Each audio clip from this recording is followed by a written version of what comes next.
In the vast chronicles of economic evolution, the United Kingdom emerges as a colossus that ushered in the Industrial Revolution, steering humanity towards unprecedented progress.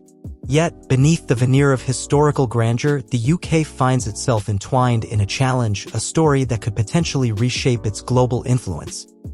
The Resolution Foundation released an enormous report on the state of the UK economy, what might be done to sort it out. It's worth just having a look at some of the issues. This perhaps is the biggest one of all. This is showing you real earnings. So adjusted for inflation, since 2000, they went up and up and up. And if they carried on in that vein, look, they might have gone up to there. Instead, look at what happened post-2008, something very different. That's basically the kind of flatlining, the stagnation they're talking about, to the extent that now there's this big gap. So we're all worse off to the tune of about £201.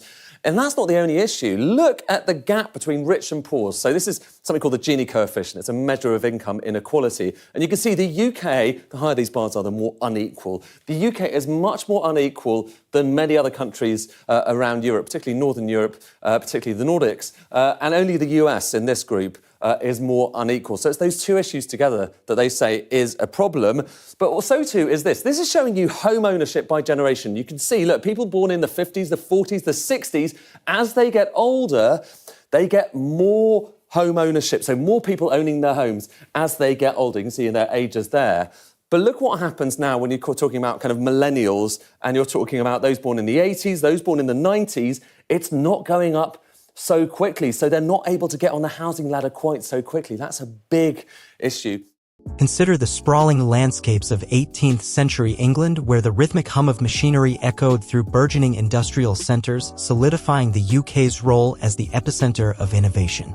Fast forward to the present, and the echoes have evolved into a complex symphony of economic dilemmas. Take, for instance, the concentration of the economy in a select few industries. Once the driving force of global transformation, this economic landscape now raises concerns about inclusivity and benefit for the average citizen. It's a stark departure from the era when the UK led the charge into modernity, and now the challenge lies in reconciling past glory with present-day struggles. So, in today's video, let's take a look into the declining economy of UK.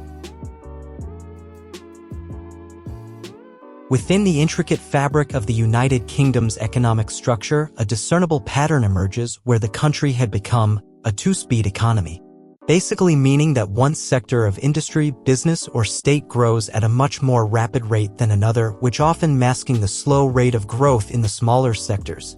In case of UK, we have the growth of London sharply contrasts with the economic challenges faced by other regions. And so too is this. This is looking at the gap between major cities and the smaller towns and regions in different parts of Europe. So you've got France, you've got Germany, you've got Spain, you've got Italy as well. Have a look at the UK, okay? Have a look at these bubbles. So there you've got London, obviously, Manchester, there in the middle, Powys and other parts of the UK at the bottom end. But it's this gap that is quite concerning, a bigger gap between London and the rest. And these lower income parts of the UK, far lower, look, you can see, than, for instance, in Italy or in Germany. So that's a concern in terms of the way that wealth, the way that income is distributed around the UK. And so too, says the Resolution Foundation, is this. This is showing you wealth going up over the years. So it goes higher and higher, higher. Now look at wealth taxes. So the amount we tax wealth, and that has basically been flat. And their implication, at least, is that maybe you need to tax wealth a little bit more. It's just one of many. At the focal point of this divergence stands London, not only serving as the economic core of the nation, but also maintaining a global presence as a financial hub. London's appeal extends to its towering skyline, housing major financial institutions, multinational corporations, and a thriving tech sector. However, as we expand beyond London, a more sobering reality emerges, revealing regions in the Midlands, the North, and parts of the Southwest contending with noticeable economic decline. Scenes of abandoned factories and boarded-up storefronts stand in stark contrast to London, highlighting the tangible consequences of the two-speed economy on communities. These disparities extend beyond income, with London attracting talent and fostering innovation, while other regions experience a talent drain, which intensifying economic challenges. Like what we touched on earlier, the United Kingdom's historical significance as the forerunner of the Industrial Revolution marked a transformative period in human history. Spearheading this epochal shift, the UK played a crucial role in shaping the modern age. However, today, the nation's once dominant global influence has witnessed a decline over time. Economically, the UK's concentration in a few industries has limited its global relevance. Socially, the disparities in wealth and opportunities have given rise to issues such as poverty and regional inequality.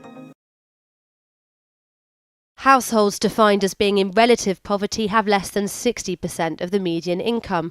The report found that for a single parent with 2 young children, that's £294 a week to live on. For a single person, it's £174.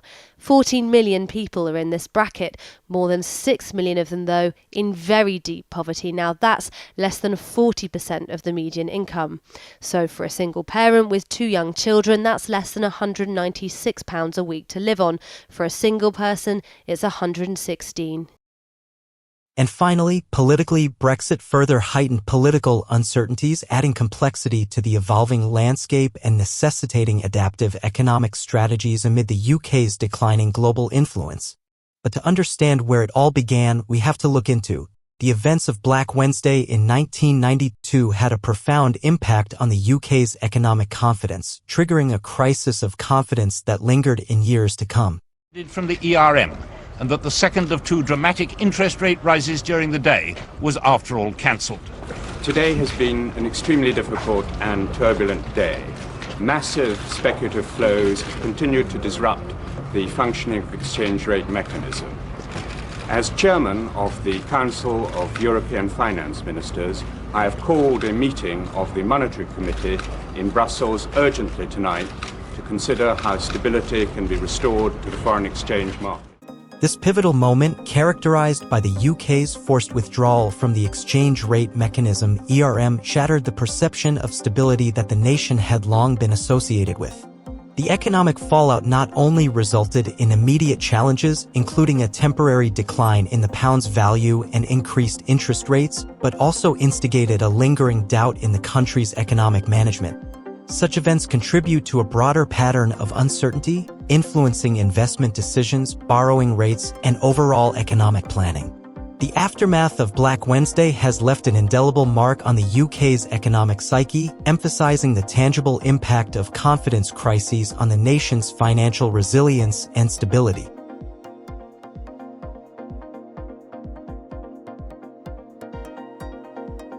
As we have gotten this far, let's now understand few of the issues faced by UK's economy. Firstly, the UK's over-reliance on the financial industry, particularly concentrated in London, presents notable drawbacks for the broader economy. The disproportionate focus on financial services as opposed to diverse industries creates an imbalanced economic landscape. While London thrives as a global financial hub, other sectors and regions face relative neglect. The consequences extend beyond a skewed distribution of wealth, adversely affecting sectors essential to a robust and diversified economy. Next, challenges stemming from aging infrastructure, diminishing education quality, and underutilization of technology collectively contribute to a decline in productivity and global competitiveness.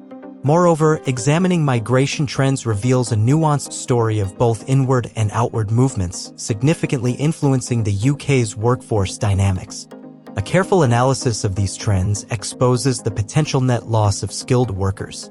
The consequence of such migration patterns is not merely demographic but carries economic ramifications, potentially leading to a declining population. And finally, the prevailing lack of confidence in the UK as an attractive investment destination manifests in tangible economic challenges.